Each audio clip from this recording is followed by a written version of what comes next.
시청자 여러분 안녕하십니까? 코로나19 속에서 치러진 21대 총선은 사전투표율이 27%로 사전투표가 실시된 이래 가장 높았고 본투표 역시 66%로 28년 만에 최고치를 경신했죠. 이번 총선은 민주당이 내세운 국난 극복 프레임과 통합당의 정권 심판론이 맞붙어서 치열한 접전이 예상됐었는데요. 하지만 민심 풍향계는 견제나 변화보다는 안정적인 국정 운영을 선택했습니다.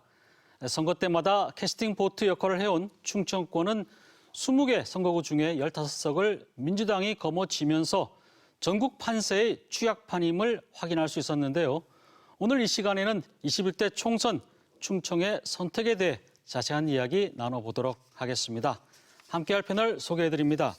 배재대학교 최호택 교수 자리하셨습니다. 안녕하세요.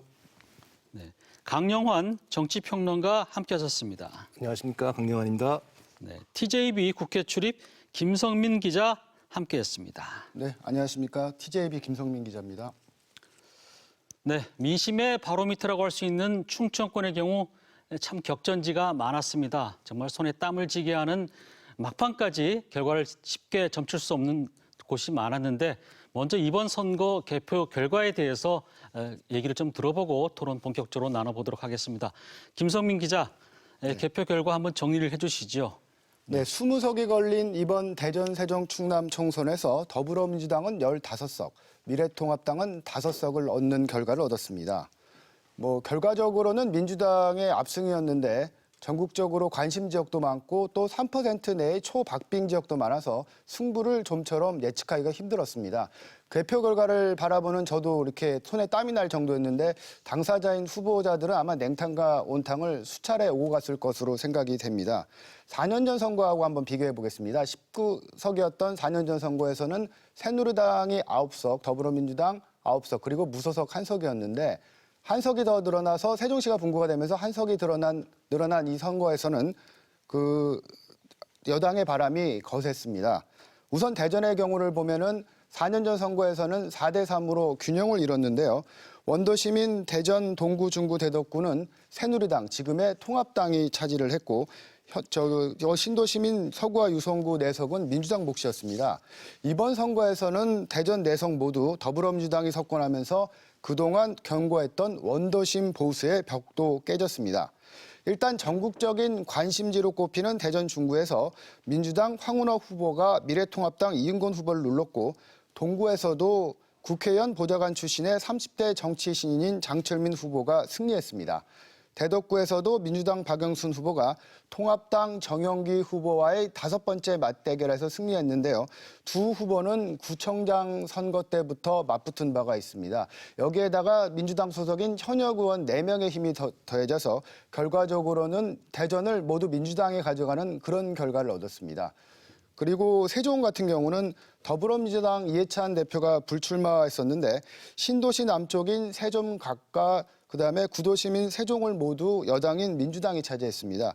특히 세종을 지역 같은 경우에는 지역 토박이를 내세웠던 강준현 후보와 세종시 설계자임을 자처했던 통합당 김병준 후보가 맞붙어서 관심을 모았는데요.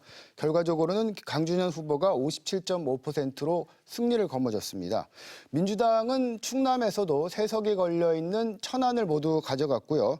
그다음에 아산, 을과 당진, 그리고 논산, 계룡, 금산 등 6석을 차지하면서 대전, 세종, 충남에서 15석을 얻는 결과를 얻었습니다. 반면 미래통합당은 대전하고 세종은 내줬지만 충남에서 현역 의원들이 모두 승리하면서 균형도 맞췄고 자존심도 지켰습니다. 먼저 미래통합당은 청와대 대변인 출신의 민주당 박수현 후보와 맞붙은 공주부여 청양을 관심 지역구로 꼽을 수가 있었는데요. 이곳에서 정진석 의원이 박수현 후보와 승리하면서 5선 고지에 올랐습니다.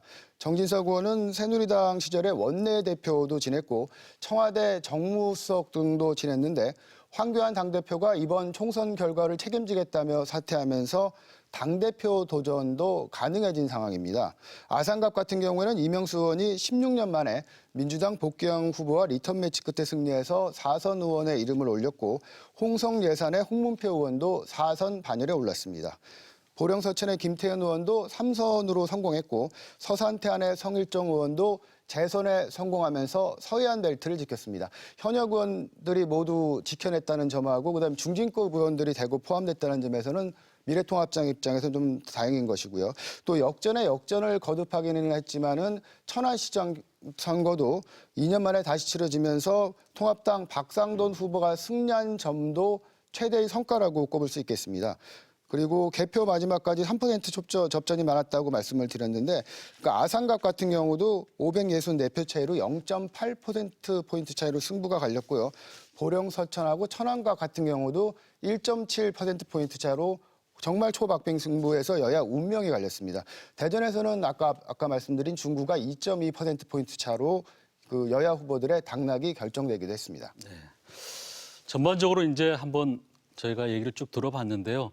원래 충청권 하면은 전통적으로 견제와 균형을 주로 선택을 했었는데 이번 선거는 민주당으로 기울었습니다. 민주당이 승리를 했다고 볼 수 있는데 먼저 최우택 교수님, 네. 이번 총선 결과에 대해서 어떻게 보십니까? 한마디로 깜짝 놀랐어요. 이렇게 얘기를 하고 싶어요. 아니 대전 충청권이 이렇게 표를 줄 수가 있구나. 저는 이제 그러니까 이제 예를 들어서 이제 비상시 같은 경우에는 가능한데 이번에는 뭐 코로나19가 있긴 하지만은 그렇게 비상시는 아니잖아요. 그런데도 불구하고 한쪽으로 이렇게 몰아줬다라고 하는 것은 정말 깜짝 놀란 선택이었다. 저는 그렇게 생각을 하는데요. 그 이유를 보니까 예전에는 우리가 이제 중간에서 캐스팅 보트라고 그래서 정말 양쪽을 비교해서 좋은 쪽의 손을 좀 들어준 역할을 했었잖아요. 네. 근데 이번에 선택을 보니까 이제는 우리도 운전을 좀 직접 해야 되겠다. 이런 선택을 한 것 같아요. 그래서 정말 그 지금 우리나라에서 가장 그 높은 선수인 6선의 박병서 의원이 이번에 탄생을 하지 않았습니까? 네. 거기에 또 뭐 이상민 의원이라든지 등등해서 다선 의원들이 대거 이렇게 포진을 하고 또 당내에서 힘을 쓸 수 있는 그런 분들이기 때문에 이제는 충청권이 운전을 할 수 있는 정도의 역할이 됐다. 이렇게 판단을 하고 아마 우리가 유권자들이 이렇게 힘을 실어준 감이 있고요. 그다음에 두 번째는 뭐냐면은 최선은 아니지만 차선으로 역할을 좀 맡긴 것 같아요. 그 얘기는 무슨 얘기냐면 이제는 일을 좀 잘해야 되겠다. 충청권이 그러니까 항상 보면은 이렇게 핑계를 많이 댔거든. 이래서 안 되고 저래서 안 되고 그랬는데 이번에 확실히 밀어줄 테니까 충청권을 위해서 특히 대전 세종을 위해서 확실하게 좀 일 좀 해라. 그래서 국회의원하고 자치단체장하고 의원들을 완전히 완팀으로 만들어준 거 아닙니까? 그러니까 일을 정말로 안 할 수 없는 이제 그런 상황인데 문제는 앞으로 2년이 저는 문제일 것 같아요. 이렇게 전권을 줬는데도 일을 제대로 처리를 못한다. 그러면 2년 뒤에 뭐가 있습니까? 대통령 선거하고 지방선거가 있잖아요. 네. 그렇기 때문에 아마 민주당 입장에서는 정말 부담 가질 수밖에 없는 그런 선거 결과가 아닌가 저는 그렇게 보고 있습니다. 열심히 일을 하라고 밀어줬는데 예. 그만큼 결과가 나오지 않으면은 대선에서는 오히려 역효과가 날 수도 있겠다. 또 그런 얘기로도 분석되고요. 강용환 평론가께서는 어떻게 보셨습니까? 저도 이제 사실 매우 깜짝 놀랐는데요. 네. 조금 저기 객관적으로 봤을 때 전국의 이 표심 요거와 대비해서 이 충청도를 좀 분석을 좀 해보면은 이번 선거의 전국적인 특성을 보면 우선 지역적인 양극화가 매우 뚜렷했다는 거죠. 네. 그러니까 영남을 보면은 56명의 통합당 그리고 7명의 그 민주당 그리고 2명의 그 홍준표, 김태호 무소속이죠. 그러니까 야권 같은 경우에 58대 여권 7위 결과가 왔고요. 호남은 27명 민주당, 그다음에 한 명의 무소속. 그러니까 28대 0의 게임이 됐습니다. 그리고 이제 이 바람이 이제 수도권으로 왔을 때 수도권에서는 거의 이제 몰표에 가깝게 여당을 지지했습니다. 서울이 49개 중에서 41개를 그 여당이 가져갔고요.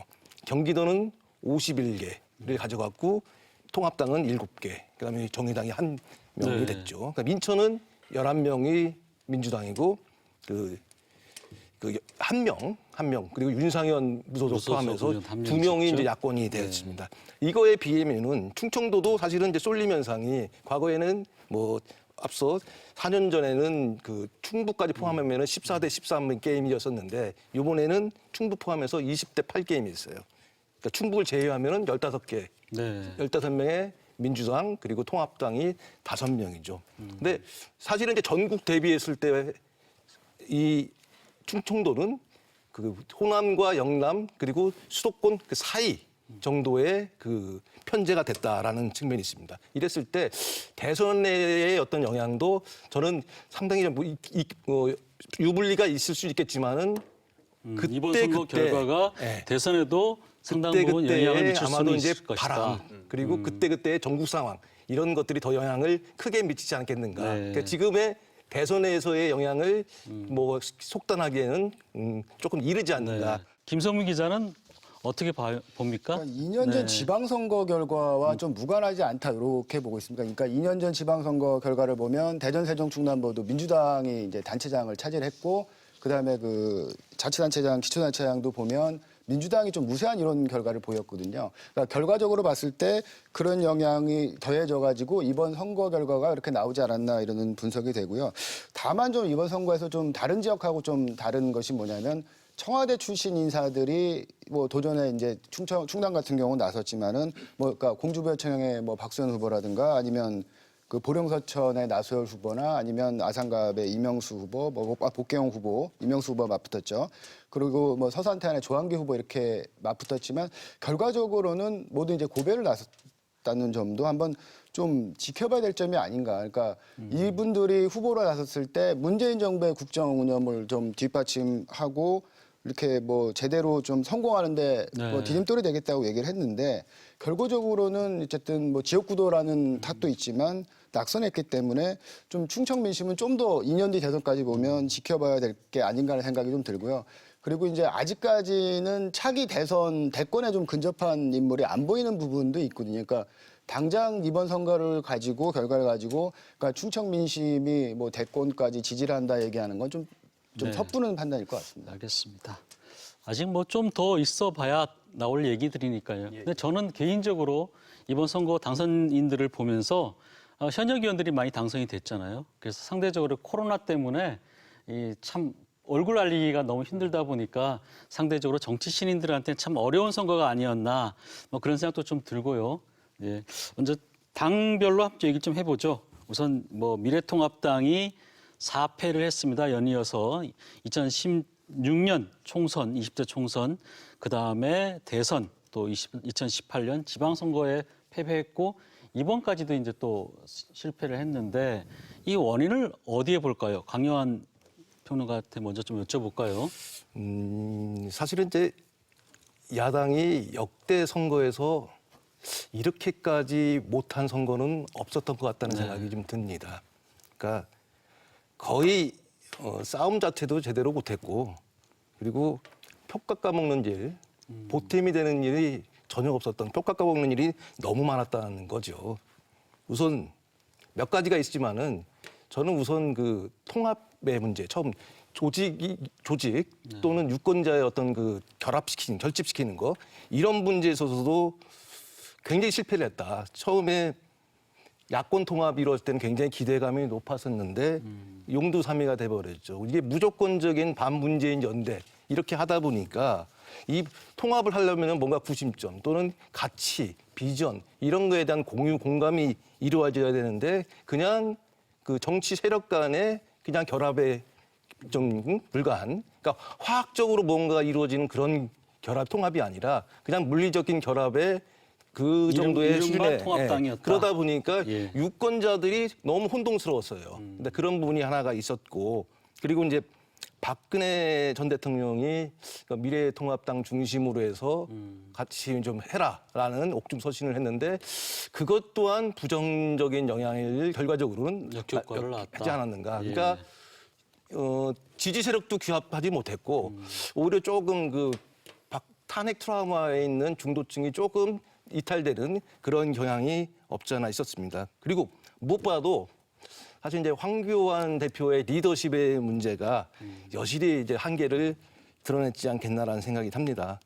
여당은 문재인 대통령 마케팅을 초지일관 했어요. 근데 황 대표하고 문재인 대통령하고의 사실 적수가 되지를 못했던 거죠. 1월 말에 이제 초기 코로나 때 그때 문재인 대통령의 지지율이 51%로 떨어졌는데, 근데 4월 말에 이제 그 지지율이 4월 중순에 총선 전에 지지율이 57%까지 올라왔어요. 코로나 전국에서 네. 다소 근데 이제 유리한 측면을 가진 부분이 있죠. 민주당이나 정부 여당이. 그렇죠. 네. 그럼에도 불구하고 네. 하시는 황교안 대표가 너무 본인 중심의 선거를 선거를 했다. 하려고 했다. 공천에서도 굉장히 미스였고 예. 뭐 그런 부분들이 예. 굉장히 좀 작용하지 않았나. 거기에 예. 이제 마지막으로 그 막판에 이제 막말 뭐 이런 부분들이 해서 하다 보니까 그것도 막말도 있을 수 뭐 나쁘지만 그 과정에서 이걸 처리하는 과정에서 리더십이 좀 우왕좌왕하는 그런 모습들이 꽤 있었지 않았나. 그런 측면에서 상당히 역대 최고 안 좋은 그 선거전을 치르지 않았나 그런 생각을 해봅니다. 알겠습니다. 뭐 종적으로도 이제 그렇게 볼 수 있고요.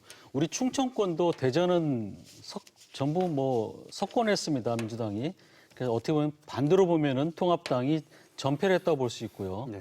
충남은 뭐 나름대로 좀 선전했다지만 그래도 뭐 반분할 정도니까 사실 승리했다고 볼 수는 없을 거고 어떻게 보십니까? 최우택 교수님은 우리 지역에서 좀 측면에서 봤을 때도 예전에 이제 보수 진영 같으면은 이제 굵직한 인물이 있었어요. 그래서 그 인물을 중심으로 해서 이제 선거가 치러졌는데 이번 같은 경우는 이제 그런 굵직한 인물이 보이지 않았고 또 지원도 없었고 그러다 보니까 지역의 이슈가 선거에 영향을 미친 것이 아니라 그러니까 중앙당 또 전국적인 그런 코로나19가 선거에 영향을 미치다 보니까 그대로 따라갈 수밖에 없는 이제 그런 상황이었고요.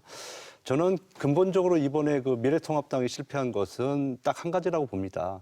제가 요즘에 이제 가끔 그러니까 공공기관 면접을 하러 가거든요. 그러면 이제 물어봐요. 이렇게 앞에 쭉 이렇게 앉아 있는 그 후보들한테 물어보죠. 당신은 여기를 왜 들어오려고 그럽니까? 이렇게 물어봐요. 네. 근데 만약에 거기 앉아 있는 사람이 만약 이렇게 대답을 한다고 한번 생각을 해보세요. 나는 만약에 들어오면 당신네 사장이 뭐가 문제가 있으니까 나 저 사람 때려 잡으려고 들어와. 근데 마치 미통당이 이번에 프레임으로 잡은 것이 그러니까 지금 코로나19의 엄중한 상황 속에서도 정권을 심판하겠다, 뭐 견제할 수 있는 힘을 달라. 이 엉뚱한 얘기를 지금 계속하고 있는 거거든요. 그러니까 유권자들이 거기에 이제 실망한 측면이 크기 때문에 이런 결과가 오지 않았을까 하는 생각을 해봅니다. 네. 그러니까 이제 통합당에서 뭔가 대안 세력이 돼야 되고 뭔가 주도할 수 있는 부분이 있어야 되는데 그저 이제 발목 잡고 반대하는데 그럼요.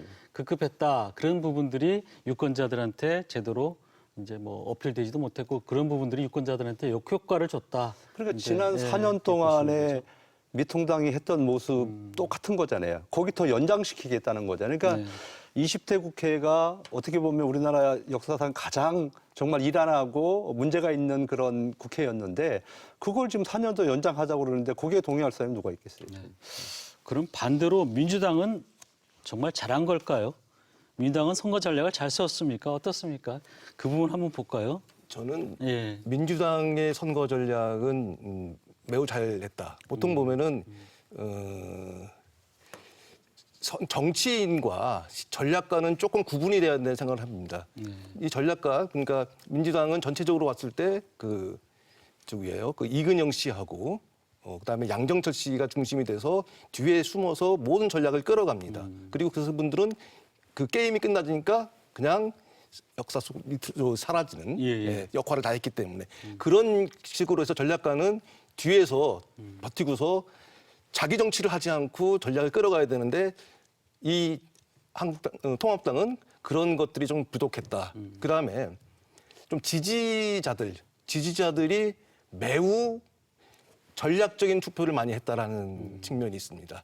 그러니까 예를 들자면은 그 높은 사전 투표율, 그다음에 66%, 7%에 육박하는 그 전체 투표율 이런 부분들은 지지자들은 지지할 수 있는 사람은 다 왔다는 이야기거든요. 그런 부분. 그다음에 매우 중요한 것 중에 하나가 저는 깜짝 놀랐는데 그 열린민주당이 사실 막판에 많이 올라왔었어요. 올라왔다가 비대 다시 또 위원장에. 근데 그게 내려갔죠. 예. 나중에 떨어졌습니다. 네. 근데 그거는 매우 전략적인 고민을 통해서 이거는 예봉을 꺾어야 되겠다라는 게 예. 내부 지지자들 간의 동의를 얻어서 행동으로 나타났지 않았는가. 이런 부분들이 상당히 민주당이 압승을 하는데 크게 기여하지 않았나라는 생각을 해봅니다. 알겠습니다.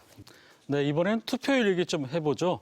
사실 이번 총선에서는 이 코로나19 때문에 투표율이 높지 않을 것이다. 사람들이 투표장에 잘 가지 않을 것이다. 이렇게 예측을 했었는데 정작 뚜껑을 열어보니까 사전투표율을 포함해서 본투표율도 굉장히 높게 나왔습니다.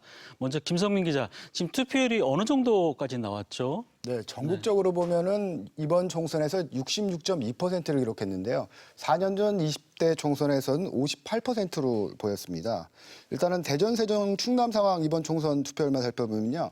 대전은 65.5%였고 세종은 68.5%로 울산 다음으로 높았습니다. 다음은 충남은 전국에서 좀 최저였긴 했는데 62.4%였습니다.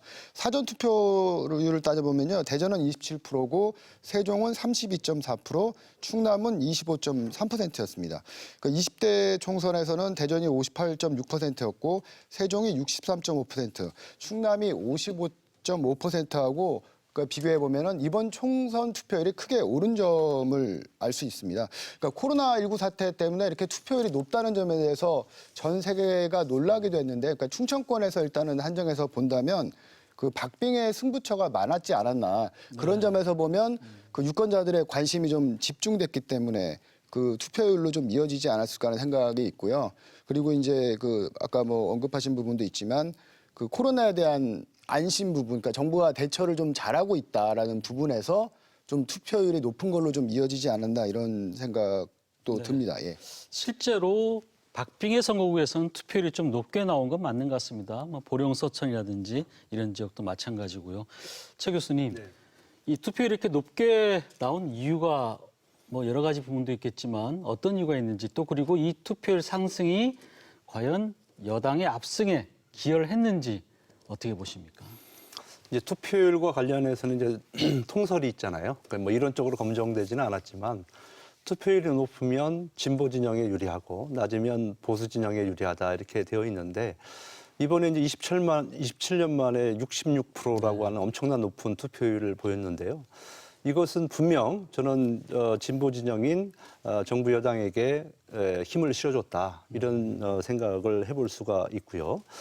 그다음에 왜 그러면 이렇게 높은 투표율이 나타났을까? 이걸 이제 분석을 좀 해보면 이건 우리나라 국민성이라고 저는 생각을 합니다. 그러니까 우리는 위기만 닥치면은 똘똘 뭉치는 성격이 있어요. 지난번 IMF 때도 그렇고 이번에 코로나19 때도 그렇고 전 세계적으로 똑같은 일이 벌어지고 있는데 우리나라처럼 지금 이렇게 국민들이 잘 일사불란하게 움직이는 적은 없는 거잖아요. 그래서 이 투표율도 거기에 영향을 받았다고 보는 거고요. 또 중요한 것은 아무래도 이제 사전 투표율이 높았기 때문에 그것이 이제 끌고 가는 효과를 가져오지 않았을까. 이제 그런 분석도 좀 한번 해보겠고 또 하나는 이런 게 있어요. 그러니까 그동안에는 국회에만 맡겨놓으니까 이게 안 되니까 똑같은 비율로 이렇게 맡겨놓으니까 싸움질만 하는 거예요. 그러니까 그 국민들이 이제는 국회에만 맡길 것이 아니라 내가 직접 투표장에 가서 정말 일할 수 있는 국회를 만들어줘야 되겠다. 라고 하는 그런 욕심들이 좀 있었던 것 같아요. 그래서 투표율이 높았던 것 같고 그다음에 이 마지막으로 제가 한 가지 하고 싶은 얘기는 돈 선거의 영향도 있는 것 같아요. 여기서 이제 돈 선거하면 맨날에 뭐 무슨 고무신 선거 생각이 날 수 있는데 그런 건 아니고요. 막판에 코로나19 관련해서 긴급 재난자금인가요? 그건 이제 뭐 정부에서는 뭐 하위 70% 이상 뭐 다 주겠다. 그다음에 또 야당에서는 뭐 1인당 100만 원씩 주겠다. 여당에서는 또 뭐라고 그랬습니까? 한 가구당 100만 원씩 주겠다 이렇게 얘기를 했잖아요. 이렇게 하다 보니까 왠지 좀 빚진 느낌이 나는 거예요. 그리고 내가 가서 돈을 받는데 투표를 안 하면 안 되겠다. 투표를 해야지만이 그 돈을 꼭 받을 것 같은 그런 느낌. 그러다 보니까 관심을 좀 많이 일으킨 것이 아닐까 그렇게 봅니다. 알겠습니다. 예. 투표율 관련돼서는 두 가지 포인트에 좀 주목을 하는데요. 하나는 이제 사전 투표율이 27%로 역대 최대로 높았다.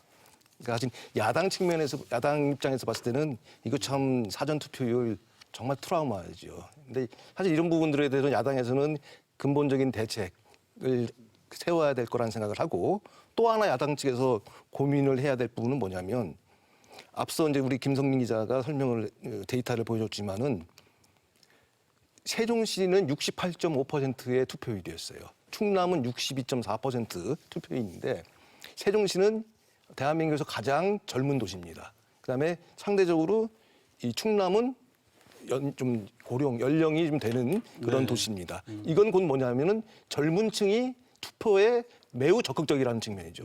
이런 부분들에서 상대적으로 젊은 층에 좀 취약한 야당 입장에서는 근본적인 대책을 사전 투표율에 대한 문제, 그다음에 젊은 층에 얼마만큼 다가올 것인가라는 문제, 이 두 가지 문제를 반드시 고민을 하고 대책을 마련해야 될 문제라고 보입니다. 네.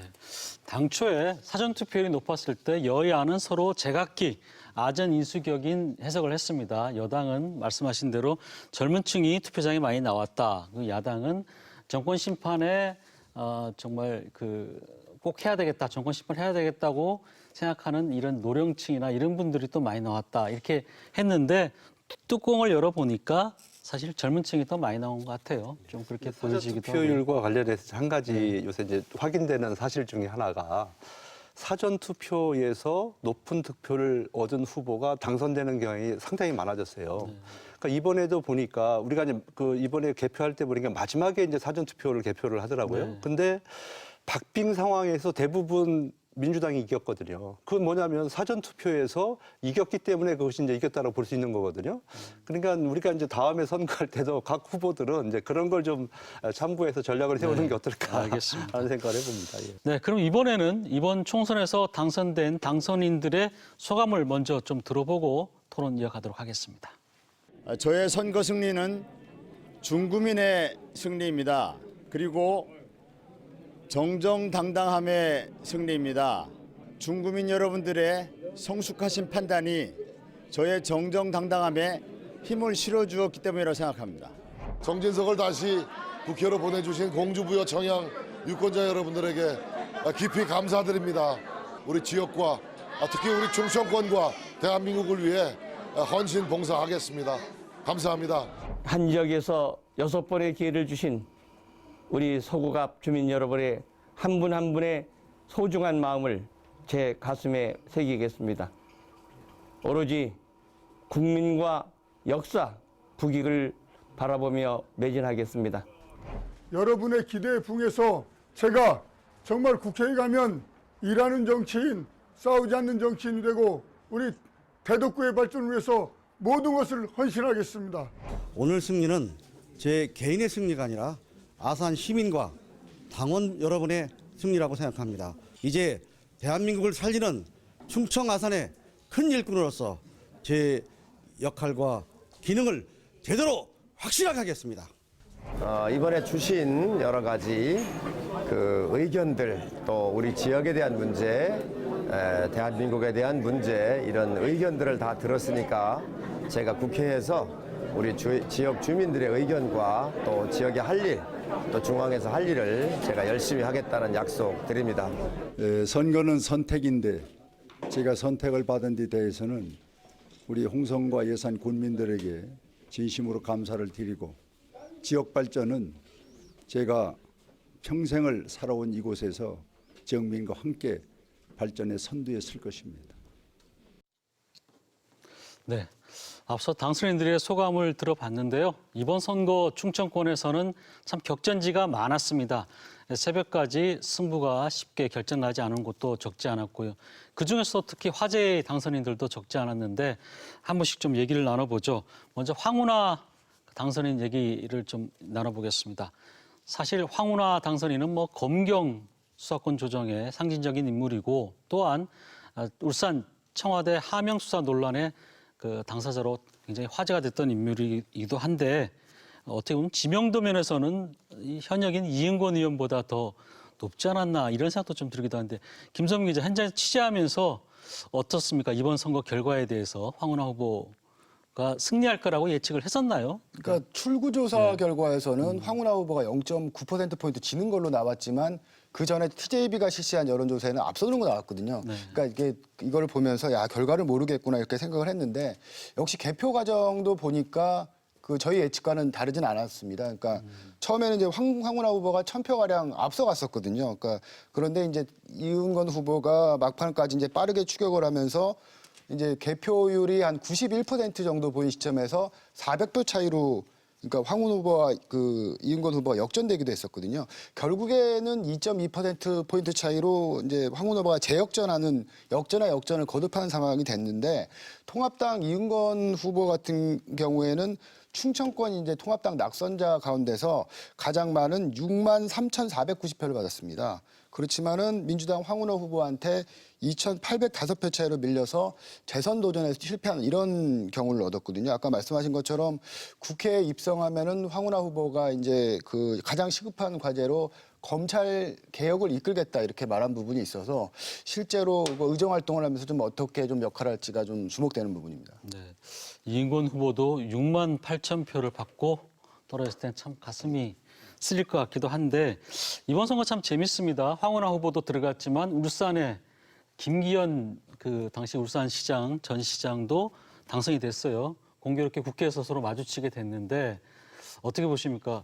이제 그 문제가 사실은 이제 좀 정치적으로 풀어야 될 부분들이 저는 있는 것 같아요. 그냥 이렇게 순수하게 법만 가지고 해석할 수 있는 부분이 아닌 것 같고요.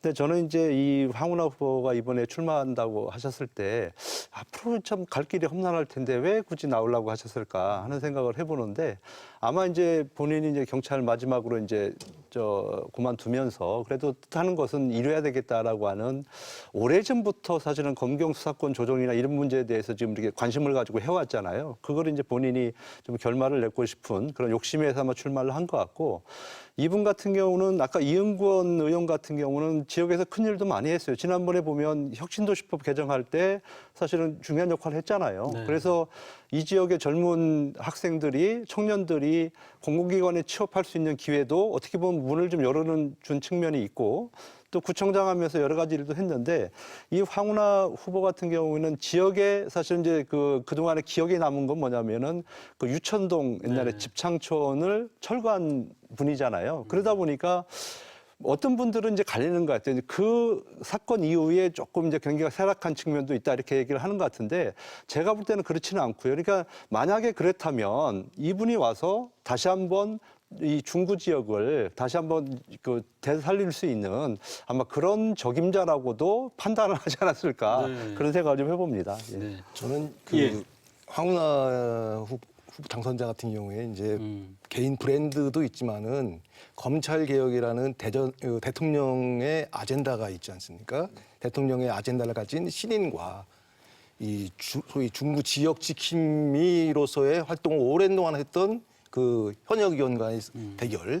근데 뭐 중국민들은 일단 황운하 씨를 손을 들어줬는데 사실은 이제 2% 정도 차이면은 거의 무승부라 해도 과언이 아닐 정도의 황운하 씨의 승리라고 보입니다. 근데 네. 이런 속에서 어쨌거나 이제 황운하 씨는 당선됐고 중부는 오랜 동안에 그 강창희 의장으로부터 시작해서 한 30여 년간을 끌어왔던 그 좀 보수 텃밭으로에서의 그 중구의 중구가 변신이 약간의 이제 변화가 기대된다. 좀 예. 시도되는 그런 계기가 되지 않았나 네. 그런 생각입니다. 저는 개인적으로 그 황운하 당선인이 국회에 들어가면은 윤석열 그 검찰총장과 어떻게 서로 이제 대결할 것인지 이런 부분도 좀 관심이 가고 있네요. 다음은 이제 정진석 당선인 얘기 좀 해보겠습니다.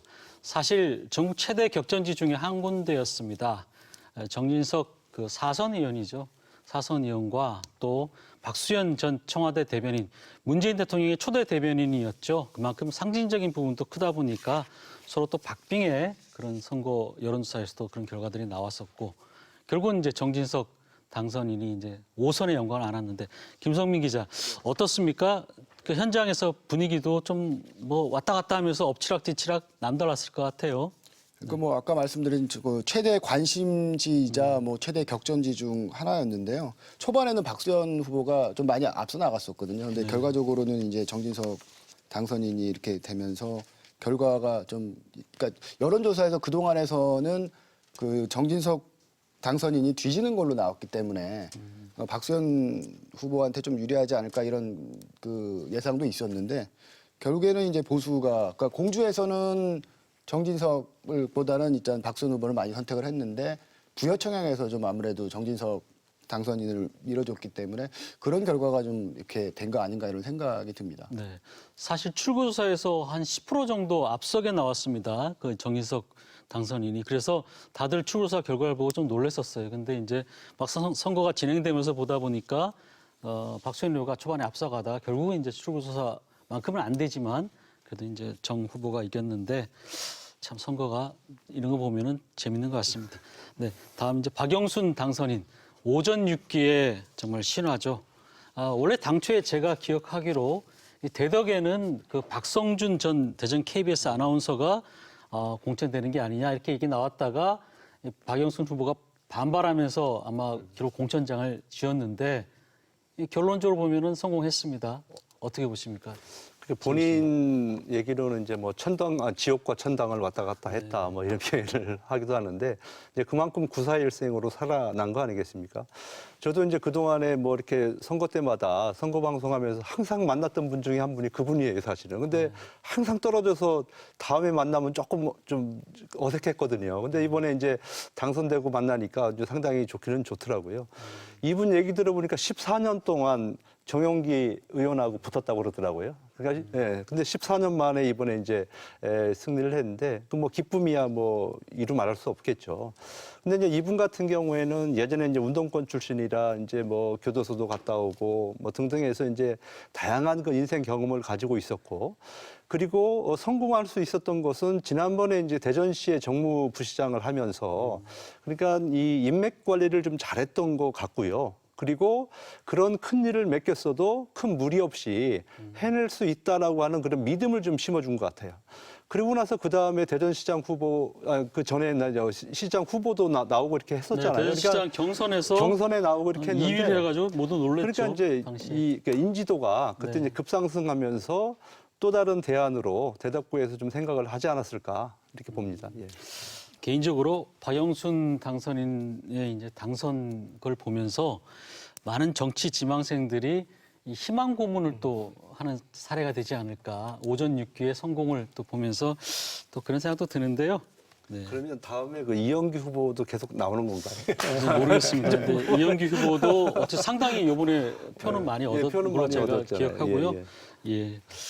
예, 이번엔 이명수 당선인인데요. 564표입니다. 정말 피말리는 접전인데 초반에 굉장히 앞서가는 듯 하다가 나중에는 거의 뭐 좁혀지는 듯 했는데 김선민 기자 어떻습니까? 이명수 당선인 그 격차가 대전 충남 전체로서는 제일 좁죠. 네, 말씀하신 것처럼 네. 0.8%포인트 차입니다. 네. 가장 격차가 좁고요. 그러니까 말씀하신 것처럼 앞서거니 뒤서거니 자체가 워낙 초반에는 그 통합당 이명수 후보가 앞서갔는데 당선인이 앞서갔는데 복경 후보가 맹추격을 했었거든요. 그러니까 그런 상황이 계속 반복이 되다 보니까 마지막까지 결과를 모른다 이런 일이 계속 벌어졌었고요. 그 두 분 다 두 후보 모두 복경 후보나 이명수 당선인 모두 한 분은 아산시장하고 청와대 비서관 출신이시고 네. 또 다른 분은 충남대 기획실장하고 부지사를 했기 때문에 경력 면에서 본다면 두 분 다 그러니까 비등비등할 정도로 그러니까 그 브랜드를 갖고 계셨던 분이거든요. 그러니까 정말 초박빙을 거듭한 선거구가 아니었나 이렇게 생각을 합니다. 네. 이명수 당선인 같은 경우는 이제 3선이다 보니까 이번에 4선이 됐죠. 그만큼 지역에 닦아놓은 부분도 많을 거고 복귀양 후보 역시 사실 재선 아산시장이니까 지역에서의 이런 지지세는 상당했을 텐데 이번 선거는 그 참 정말 박빙에서 승부가 갈라진 것 같습니다. 네. 자, 이번 총선에서는 중진 의원들이 상당히 선전했습니다. 다선 의원들이 많이 나왔어요. 우리 최효택 교수님이 초창기에 이제 처음에 말씀하셨듯이 우리 지역 의회에서도 우리 충청권 국회의원들도 좀 힘을 많이 가질 것 같다 이렇게 얘기하셨는데 이들의 향후 행보에도 좀 관심이 쏠리고 있죠. 먼저 박병석 그 대전 서구갑 당선인 같은 경우는 6선입니다. 지금 국회의장으로 가장 근접하다고 모두들 예측하고 있는데 김 기자, 박병석 당선인이 6선이 되면 정말 국회의장이 될 수 있는 겁니까? 일단은 전통적으로 그 국회의장은 여당이 가장 다수당이 차지하기 때문에 지금 여당이 더불어민주당이 이번 총선 결과에서 되지 않습니까? 그리고 또 당내 최다선인 점 등을 감안하면 전반기 국회의장에는 가장 근접한 인물이다 이렇게 평가할 수 있겠습니다. 그리고 19대 국회에서 국회 부의장도 여기만 적이 있었고요. 박병석 의원 같은 경우는 지난 3월 총선 과정에서도 본인은 이제 국회의장을 도전하겠다 공식화 발언을 했거든요. 그러니까 이제 21대 국회가 이제 다음 달 30일부터 시작이 되는데 민주당이 이제 180석으로 1당이고 그다음에 이제 원구성이 여야가 마무리되면은 아마 좀 전반기 국회의장 1순위로 올라가지 않을까 뭐 이런 생각이 듭니다. 그리고 이번에 이제 저 박병석 의원이 당선된 원인 중에 하나도 사실은 이제 싸움이라고 하는 것이 이제 이 차이가 있는 거잖아요. 근데 박병석 의원 같은 경우에는 내가 당선되면 국회의장이야. 내가 국회의장 되면은 지역에 할 수 있는 게 많잖아. 그러니까 표를 줘야 돼. 근데 이런 전략이었고요. 근데 이제 지금 그 이영규 후보 같은 경우에는 계속 똑같은 얘기를 하고 다니는 거거든요. 그러니까 이분은 지금 20년 동안을 패한 거잖아요. 근데도 좀 똑같은 얘기를 하고 있는 거거든요. 그러니까 그러다 보니까 결국에는 박병석 의원이 승리할 수밖에 없는 거고 또 지역에서는 또 그런 기대감 때문에 이분을 밀어준 것이 아닌가 하는 생각을 좀 해봅니다. 국회의장에 대한 기대감이 이번 선거에 승패를 갈랐다 이렇게 이제 보시는 거고요. 이상민 의원도 이제 5선이 됐습니다. 이상민 의원 같은 경우에 좀 최근 한 1, 2년을 보면 좀 파란만장했죠. 사실 이상민 의원이 그 지난 그 지방선거 때 경선에 나와서 3위를 하는 바람에 그 위상이 많이 추락을 했습니다. 그래서 대전 유성을 같은 경우에 가장 많은 이제 후보들이 좀 몰리기도 했고 그만큼 어떻게 보면 좀 본인도 좀 답답했을 텐데 멋지게 아주 성공했습니다. 예, 명성을 회복을 했는데. 김성민 기자 보기에는 어떻습니까? 이상민 기자가 이제 5선이 됐으면은 뭔가 역할을 좀 해야 되겠죠. 그러니까 이상민 의원이 그 지방선거 과정에서 좀 내상이라고 표현할까 좀 그런 걸 받았던 거는 사실입니다. 그렇지만은 뭐 사개특위 국회에서 사개특위 위원장인가 이런 활동들을 역임을 하면서 나름대로 당에서 또 입지를 가졌고요. 그다음에 그 정부 출범 이후에 뭐 과기부 장관이라든가 입각 하마평은 좀 오르내린 부분이 있거든요. 그래서 그러니까 총선 이후 다음 대선까지 한 2년 정도가 남았는데 뭐 2년 후에 본인이 내세운 게 뭐 개헌에서 주력해갖고 뭐 분권형 대통령제나 의원내각제 다음에는 국무총리에 도전하겠다 이런 의사도 밝혔는데요. 이제 개각 여부에 따라서 여전히 뭐 입각 가능성은 좀 남아있지 않나 이런 판단은 듭니다. 예. 네, 홍문표 의원도 4선했습니다. 이번에 아주 우리 충청권에서는 다선 의원들이 많이 나왔습니다. 홍 의원 같은 경우에는 혁신도시 유치에 참 공이 많아서 이 부분도 좀 반영된 것 같기도 하고 최 교수님 보시기에는 어떻습니까? 네. 이분은 좀 뚝심이 있으신 것 같아요. 네. 그리고 이렇게 연설할 때 이렇게 보면 또 이 관중을 이렇게 딱 휘어잡는 그런 카리스마가 있고 그래서 저는 뭐 솔직히 제가 그 민주당이나 아주 친한 우리 저 형님처럼 생각하는 우리 저 대학 선배님 계시지만 근데 의심을 하진 않았어요. 사실 이분이 된다라고 하는 것은. 왜냐하면 그만큼 그 지역에 이분의 입지가 뛰어나고 또 하나는 지난번 이제 공천 과정 속에서 조금 불안한 감은 있었지만 그래도 어쨌든 간에 이완구 전 총리를 이어서 이 지역의 보수의 어떤 대표 역할을 할 수 있는 분이 사실은 저는 이분이라고 보는 거거든요. 그렇기 때문에 이번 이제 5선이 된 거 아니겠습니까? 5선이 됐기 때문에 저는 뭐 4선. 죄송합니다. 됐죠. 4선이 예. 됐는데 네, 4선이 됐는데 이분 같은 경우는 이제 다시 국회가 열리고 또 통합당이 정상화된다면 당내에서는 뭐 원내 총무가 됐던 뭐가 됐던 또 당대표가 됐던 뭐 도전도 할 것이고 가능한 측면도 있다. 저는 이렇게 좀 보고 있습니다. 네. 이번에는 박범계 의원 좀 얘기해 보죠. 대전에서 그 박병석 이상민 의원에 이어서 이제 3선 의원 또 나오게 됐는데 박범계 의원 같은 경우는 항상 법무부 장관 물망이 올랐던 걸로 기억하는데 김 기자 이번에는 가능성이 좀 있을까요? 아니면은 또 다른 형태의 뭐 역할론이 있을까요? 그러니까 이분 박범계 의원 같은 경우는 민주당에서 이제 최고위원도 지냈고 그러니까 2018년도에는 당대표 선거에도 나온 경력도 있거든요. 그러니까 본인이 아마 그 법무부 장관 쪽보다는 뭐 당 지도부에 좀 더 그 한 번 더 생각을 하지 않을까 뭐 개인적으로 그런 생각이 듭니다. 근데 다만 이제 삼선 국회의원이 됐기 때문에 아마 그 전 단계로 국회 상임위원장 자리를 좀 노릴 가능성은 굉장히 커 보이거든요. 그러니까 본인이 이제 판사 출신인데다가 그다음에 법사위로도 활동을 했었고, 그러니까 법사위원장의 가능성이 제가 보기에는 한 1순위로 갈 가능성이 크고요. 그다음에 그 20대 국회 후반기에서 산자위에서 또 활동을 했기 때문에 그러니까 법사위원장 1순위 아니면 산자위원장 2순위를 일단은 노리지 않을까. 그다음에 이제 뭐 그런 뭐 장관 같은 경우는 다음 수순이 될 거고, 그러니까 당 지도부가 어쨌든 새로 구성이 될 테니까 거기에 좀 욕심을 내지 않을까 이런 생각이 있습니다. 법사위원장 가능성은 상당히 높다고 봅니다. 3선이면 이제 위원장급의 상임위원장급에 올라서게 되고 저도 이제 김 기자님의 생각과 이제 거의 비슷한데요. 이제 어차피 이제 이해찬 대표도 물러나신다고 했었고, 이제 여당도 이제 변화가 이루어질 겁니다. 그리고 이제 뭐 대선에서의 역할이라든가 앞으로 2년 남아 있는 그 속에서 당에서 해야 될 일이 되게 많지 않겠나. 그랬을 때 당권 관련 행보를 하는 것이 바람직하지 않고 네. 그렇지 않겠나 싶습니다. 자, 이번엔 저희가 이제 이 얘기 좀 해야 될 것 같습니다. 21대 국회 앞으로 어떻게 전망할 것인지 슈퍼 여당이 탄생을 했습니다. 우려도 있고 기대도 있습니다. 어떻게 보십니까? 저는 정부 여당이 당분간은 좀 일에 집중할 것 같아요. 그래서 어떤 뭐 법안 처리라든지 아니면은 지금 이제 코로나19 극복이라든지 이게 그러니까 일하는 데에 올인해서 국민들로부터 일단은 잘 뽑았다라고 하는 말을 듣기 위해서라도 열심히 할 것 같다는 생각이 좀 들고요. 그 다음에 이번에 이제 우리가 그 선거법이 개정이 됐었는데 근데 이제 비례 위성 정당 같은 게 좀 생기지 않았습니까? 네. 이것은 뭐 선거 결과가 얘기해 주듯이 이건 완전히 이건 잘못된 거였잖아요. 그러다 보니까 이번 국회에서는 그 선거법을 다시 한번 좀 손질하는 역할도 조속히 하지 않을까 하는 생각을 해봅니다. 네.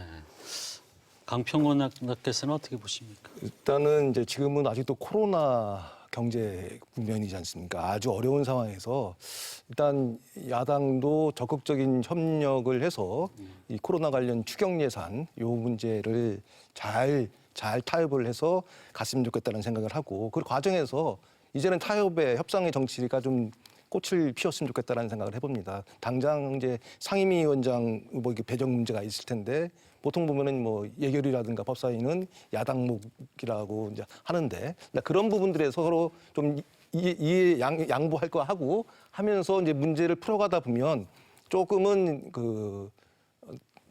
우리 21대 국회 초반기는 그래도 좀 상생의 국회에 좀 근접한 모습이 되지 않겠나 싶고요. 근데 물론 그 이후에 아마도 이제 검찰 개혁이라든가 뭐 그런 과정, 공수처 이런 부분 통해서 아마 좀 이제 대립되는 그런 모양새 만들어지고 또 그러다 보면 또 대선 정국으로 가는 그렇게 가면서 초반기에는 좀 화해 모드였다가 이제는 또 궁극적으로는 싸움의 모드가 되지 않겠나 싶습니다.